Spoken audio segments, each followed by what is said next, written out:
The phone call came on an ordinary Tuesday afternoon. I was sitting on the couch, curled up in a blanket, pregnant with my first child. My husband, Tom, had just left for work, and the house was peaceful, almost serene. I had a few hours to myself before the inevitable daily grind began again: doctor appointments, preparations for the baby, and my usual routine. Life was busy but good. That's when the call came, breaking my temporary calm. It was my mother. I hadn't heard from her in a few weeks, and although we weren't particularly close, it wasn't unusual for her to check in. Her voice, however, carried a tone of urgency, an undercurrent of something I couldn't quite place. "Carol, we need to talk," she said without a greeting, jumping straight into whatever had been on her mind. I blinked, leaning back into the cushions. "What's going on, Mom?" "I've been thinking," she continued, her tone a little softer now, but still deliberate, "about your baby's name. And I think you should name her after your sister." My stomach dropped. My sister. Emma. The sister who had passed away when we were both still children. The sister who had died in a tragic accident that no one ever fully recovered from. The sister who I had spent my entire life trying not to think about, not because I didn't love her, but because I couldn't handle the pain of losing her. "Mom, we've talked about this before. I'm naming my daughter something else. Something meaningful to me and Tom." "Why do you want this?" It's not fair to put this on me. I could feel the weight of my mother's words already pressing in on me, suffocating any chance of peace in my heart. Emma's death had been a shadow that loomed over our family for years, and yet, my mother never seemed to let it go. She still wore it like a badge of honor, as if Emma had never left, as if we were supposed to continue living in her memory, as if my own life, my own family, was never meant to exist outside of the past. "You don't understand, Carol," my mother's voice was tinged with something I couldn't quite place. Was it desperation? "It's important. It's what Emma would have wanted. You owe it to her, and to yourself, to honor her memory, Mom," I said, my voice more measured, trying to keep calm. "I've thought about it, and I can't do that. I'm not naming my child after Emma. Not because I don't miss her, but because I'm building my own life, my own family. I can't live in her shadow forever.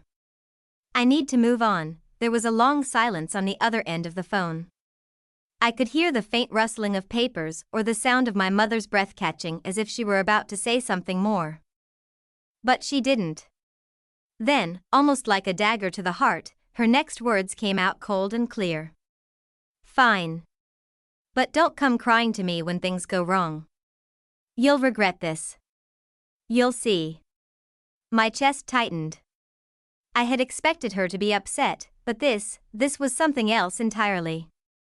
Her words felt like a sharp slap in the face, as though she were threatening me with some kind of curse.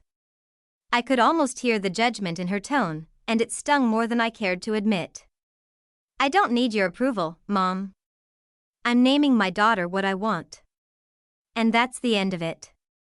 With that, I hung up the phone, my hands trembling slightly. I could feel the weight of the conversation pressing down on me, threatening to suffocate me. My mother had always been controlling, but this was a whole new level. I had never felt so small, so powerless in her presence.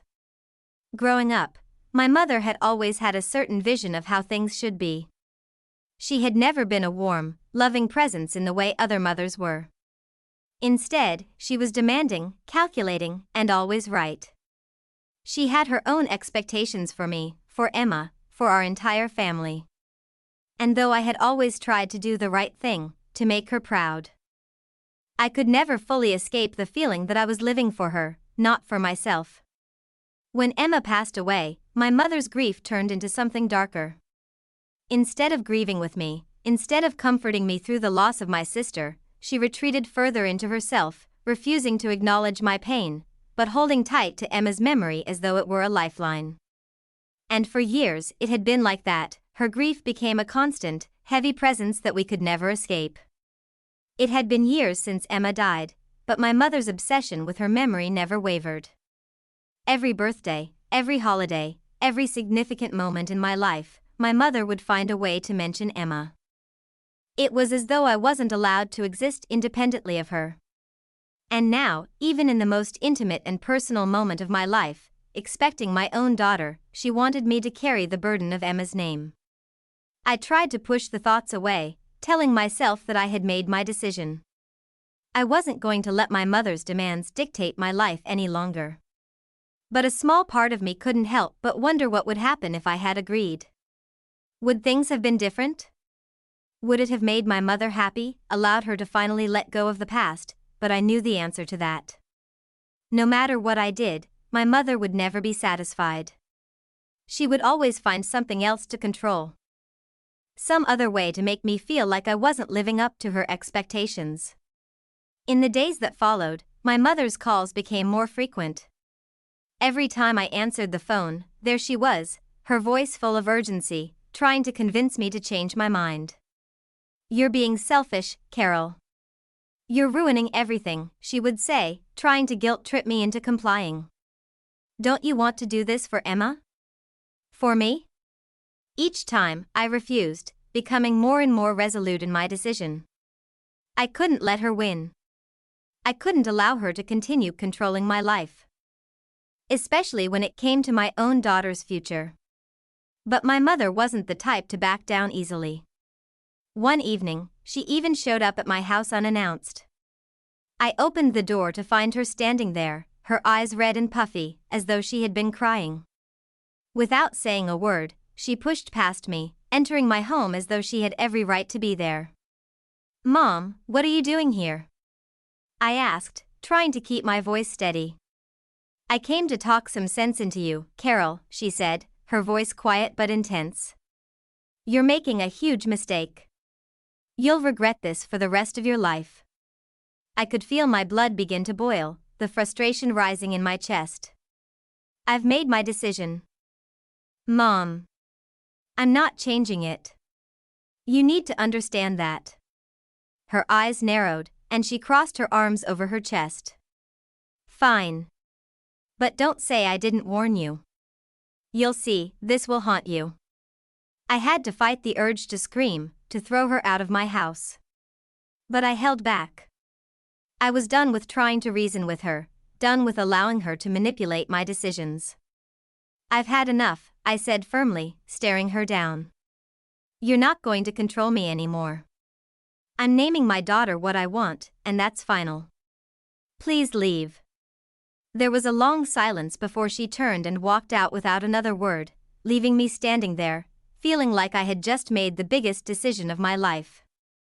I knew it wouldn't be easy, but I was done letting her guilt and manipulation control me. The days after my mother's visit were a blur of emotional turbulence. I had expected a sense of relief after finally confronting her, after telling her that I would not allow her to control the most personal decision I would ever make. But instead, I felt like I had stepped into a storm. The phone calls, the guilt trips, the unsolicited advice, my mother seemed determined to break me down, to make me feel like I was failing her, like I was betraying Emma's memory. Every time I looked at my phone, I was bombarded with messages and voicemails, each one more frantic and pleading than the last. "Carol, please, listen to me. You're making a mistake that you'll regret forever. Don't do this to Emma. Don't do this to our family. I know you're upset, but don't you want to honor Emma? You owe it to her. You don't understand the significance of this. You'll never forgive yourself." It was relentless. She wouldn't stop. The guilt seeped into my thoughts like poison, twisting everything I felt. I couldn't escape it. Every time I tried to focus on the joy of expecting my daughter, my mother's voice echoed in the back of my mind, dredging up feelings of shame and guilt that I had tried so hard to bury. It wasn't just the phone calls, though. My mother made sure to involve the rest of the family, too. The more I stood my ground, the more isolated I became.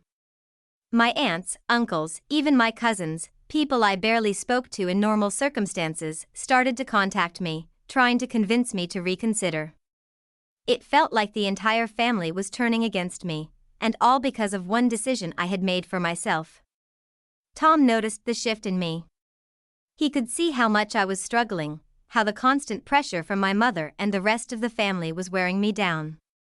He tried to comfort me, to remind me that I had the right to make my own choices, but it didn't seem to help. The weight of my mother's disapproval felt suffocating, and the more I resisted, the more it seemed to escalate.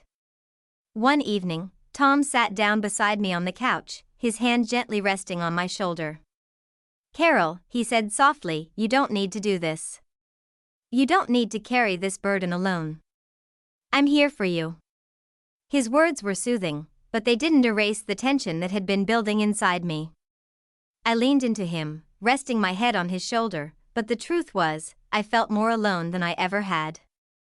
My mother's demands, the family's pressure, it all felt like it was closing in around me. "I don't know how much longer I can take this," I admitted, my voice trembling slightly. "It's like everyone is against me. And all I'm trying to do is make a choice for myself. For us."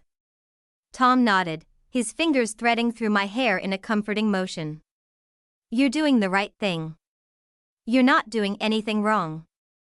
You're doing what's best for your daughter, for your family." But I couldn't shake the nagging feeling that I wasn't doing enough. That somehow, in some way, I was failing. Then came the day that changed everything. I had just finished a prenatal checkup, and I was feeling a little more hopeful. The doctor had reassured me that everything with the baby was going well, and for the first time in days, I felt like I could breathe.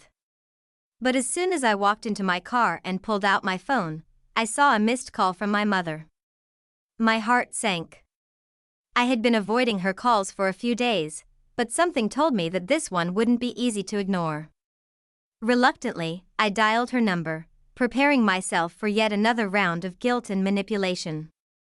"Carol," she said, her voice sounding strangely calm.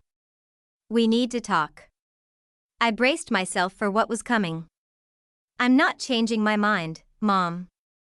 I've made my decision." There was a long pause on the other end of the line. And I could hear her breathing heavily, like she was weighing her next words carefully. Then, in a voice that sounded almost tired, she spoke again. "You've made a mistake, Carol. And you're going to regret it. I'm asking you one last time.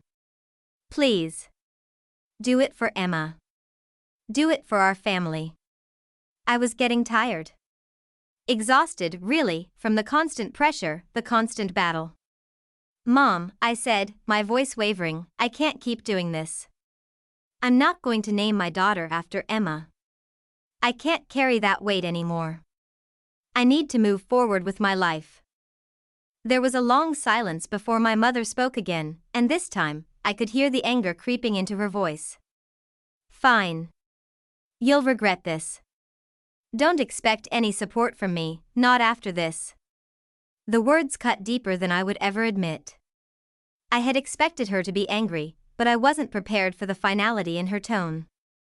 It felt like a door slamming shut in my face, leaving me standing on the other side, alone. "I'll be fine," I said, trying to sound stronger than I felt. "I'll make it without you." The days that followed were filled with an overwhelming sense of isolation. My mother had cut me off completely, refusing to speak to me, refusing to acknowledge me in any way. I had expected some fallout, but the reality of it hit harder than I anticipated. The rest of the family followed suit as she had been brainwashing everyone. My aunts stopped calling, my cousins stopped texting. Everyone I had grown up with, everyone who had once been part of my life, suddenly felt like strangers. It was as though I had committed some unforgivable crime by standing up for myself. But what hurt the most was the way my mother used Emma's memory as a weapon, turning it into a tool for manipulation. I had spent so many years trying to make peace with my sister's death, trying to move forward, and yet here was my mother, trying to drag me back into the past, forcing me to relive the pain over and over again. I wanted to scream. I wanted to tell her that I loved Emma, that I would never forget her, that I wasn't trying to erase her from my life. But no matter how much I tried to explain, it was never enough. In my mother's eyes, I had become the villain. Tom saw the toll it was taking on me, and he tried his best to support me, but even he knew that there was nothing he could do. The damage had been done. My relationship with my mother had been irrevocably altered, and I was left standing alone, holding on to the only thing that mattered. The life growing inside me. It had been weeks since I had last spoken to my mother, but the silence in the air was deafening. I had hoped that time and distance would heal some of the wounds, but instead, it only seemed to deepen the rift between us. Every attempt to move on, to focus on the future, was clouded by the realization that my mother's disapproval wasn't just about the name. It wasn't just a matter of honoring Emma's memory, it was something far more sinister. And the more I thought about it, the more I realized that I had been blind to her true intentions. It started with little things. One evening, as I sat on the couch, scrolling through the endless barrage of texts from family members, most of them parroting my mother's sentiment, I received a letter. I didn't recognize the handwriting on the envelope, but when I saw that it was from my mother, my heart dropped. The letter was long, filled with the same guilt-laden language she had used on the phone. But this time, there was something different in the tone. Something that unsettled me. "Carol, I am writing to you because I need you to understand something. You are making a terrible mistake, one that will affect not just you, but your daughter as well. You don't understand the burden you're placing on her by denying Emma's legacy. You're being selfish, and one day, you will realize that you have not only failed me, but you have failed your daughter as well. She will need her family. And if you continue down this path, I'm afraid she'll never have that. I'm only trying to protect her." The letter ended there, but the words hung in the air like a heavy fog. She wasn't just upset about the name. She was telling me that I was ruining my daughter's future. That I was somehow unfit to raise her on my own. And what struck me most of all was the undercurrent of control that flowed through every sentence. My mother wasn't just trying to manipulate me into doing what she wanted. She was trying to insinuate herself back into my life, back into my daughter's life, as if I couldn't handle it without her. I couldn't shake the feeling that there was more to this than just a disagreement about a name. My mother's emotional manipulation had always been her weapon, but this felt different. It felt more calculated. A few days later, I got a call from Sophie, my close cousin and friend who was the only relative supporting me. She hadn't reached out much during the past few weeks, probably because she was caught in the middle of everything.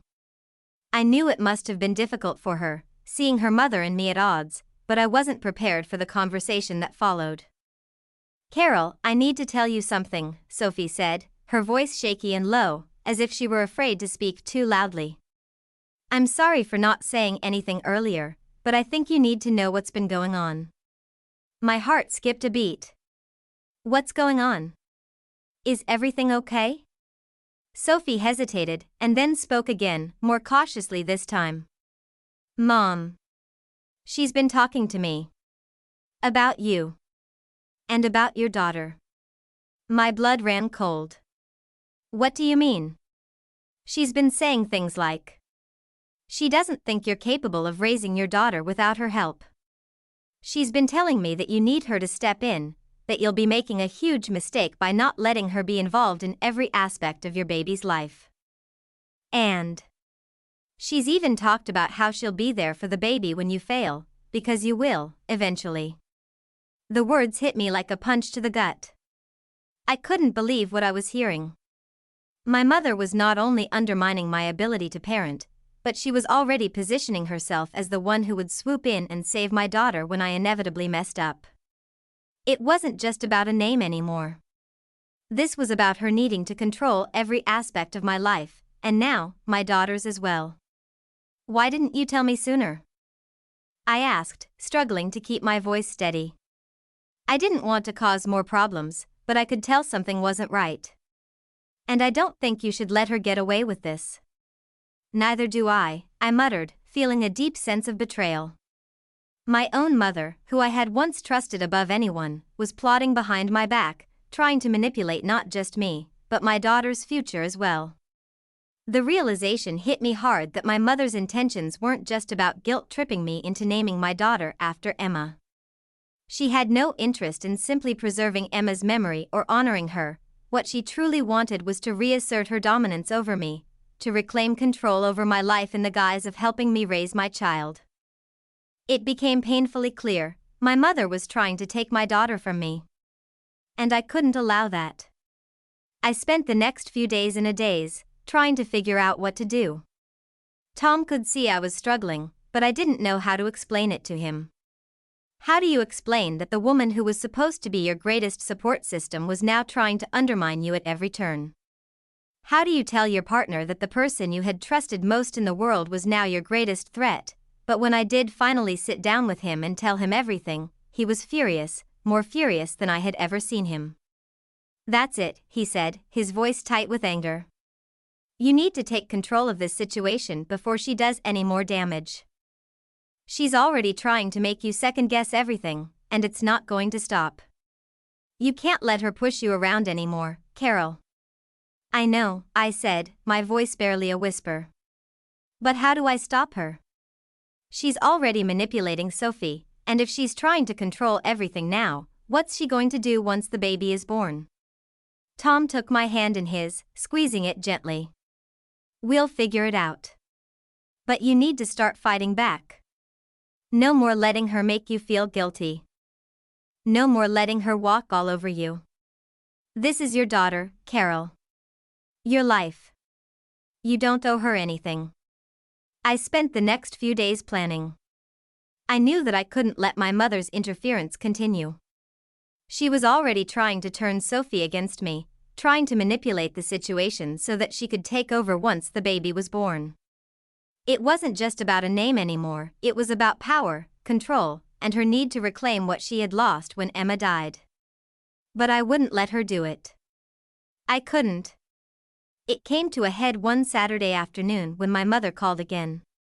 I knew what was coming before I even picked up the phone.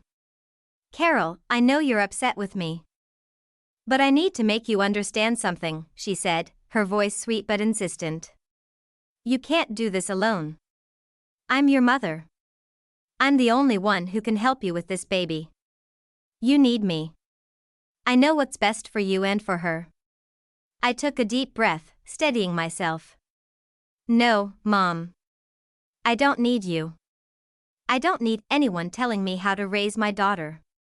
This is my choice, and I'm done letting you manipulate me." For a moment, there was silence on the other end of the line, and then, finally, she spoke. "You'll regret this, Carol. You'll see. No one will help you when you fail." Her words were like a slap in the face. But I wasn't backing down anymore. I had a family of my own now. And I wasn't going to let my mother take that away from me. "I've already made my decision, Mom," I said, my voice firm. "And you can either accept it, or you can stay out of my life for good." I hung up the phone before she could say anything more. It was a moment of reflection. A moment where I had everything I had fought so hard for, my daughter, my peace, my family. And yet, something still lingered in the back of my mind. It wasn't a memory of the past, not the one where I had struggled, not the one where I had sacrificed so much. It was the weight of my mother's absence, the knowledge that even though I had cut ties, it wasn't entirely finished. I knew she was still there, lurking in the shadows, trying to manipulate her way back in. And I knew, without a doubt, that the only way I could move forward, truly move forward, was to sever the final connection. Not just for me, but for my family. So, I sat down at the desk, opened my laptop, and began to type. It wasn't easy. I had always been one to keep things inside, to bury my emotions in the hopes that they would disappear. But this was different. I had nothing left to hide. With each word, I felt a weight lift off my shoulders. Dear family and friends, this post is something I never thought I would write. For most of my life, I have walked through a storm, weathering the chaos that came from someone I once called my mother. I have spent years trying to keep peace, trying to appease her, trying to keep her happy at the expense of my own well-being. But today, I am done. For those of you who have followed my life and tried to understand the complicated relationship I've had with my mother, you may know the struggle I've faced. You may know the guilt I have carried, the manipulations, the emotional blackmail, the constant pressure to be someone I wasn't. My life was never truly my own, always overshadowed by her need for control. And as I sit here today, I realize how much I've given up for the sake of trying to please someone who would never, could never, be pleased. My mother has made it clear, time and time again, that she cannot respect my boundaries. She has made it clear that her needs will always come first, even if it means hurting me, even if it means hurting my family. She has demanded things that were never hers to ask for: control over my life, control over my choices, and now, even control over my daughter. And I've allowed it. I've allowed myself to be emotionally manipulated. I've allowed her to tear at the fabric of my happiness. But no more. I want to be very clear, this decision isn't just for me. It is for my daughter. It is for my family. It is for the life we are building together, one that is free of toxicity, one that is free of manipulation, one that is free of guilt. I have spent years hoping that things would change, wishing that my mother could see reason. I have tried to make her understand that my boundaries are not walls, but protection. Protection for my family. Protection for my happiness. Protection for my peace. But she has refused to listen. Instead, she has only pushed harder, demanded more, and caused more harm than I can continue to accept. As of today, I am cutting ties with her. This is not a decision made lightly. This is not a decision born from anger, but from necessity. My family and I deserve peace. My daughter deserves to grow up in a home free from manipulation. I deserve to live a life that is mine, free from guilt, free from control, free from someone who would stop at nothing to get their way. I understand that some of you may not understand this. Some of you may try to reach out on her behalf, may try to convince me to forgive, to forget. But I have spent too many years forgiving and forgetting, only to be hurt again. I can no longer do this. This is not the mother I once knew. This is not the woman who gave me life, who raised me with love. This is someone who has become a stranger to me, someone whose presence in my life has only caused pain. To those of you who truly care for me, who have stood by me through all of this, thank you.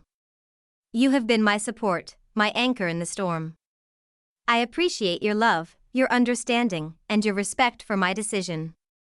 And to my mother, if you ever read this, I want you to know this: I will always remember the good parts of our relationship. I will always cherish the woman you once were. But I cannot keep you in my life anymore. I cannot continue to let you tear me apart. Goodbye. I took a deep breath as I stared at the screen. I had written it all down, everything I had kept buried inside for so long. I felt an overwhelming sense of relief. It was as if a weight had been lifted, not just from my shoulders, but from my heart. The decision was made. The line had been drawn. I hit post. The response was immediate and not unexpected. The phone started buzzing with messages, some from friends who supported me, some from family members who didn't understand, some who tried to convince me to reconsider. But it didn't matter. Nothing mattered anymore. I had said what I needed to say, and I had done what I needed to do. That night, as I lay in bed with my daughter cradled in my arms, I felt at peace for the first time in years. I had chosen my family. I had chosen myself. And in doing so, I had finally freed myself from the past. As I drifted off to sleep, I whispered softly to my daughter, "You'll never know the weight of the choices I've made for you. But you'll always know the love behind them." And for the first time, I believed it.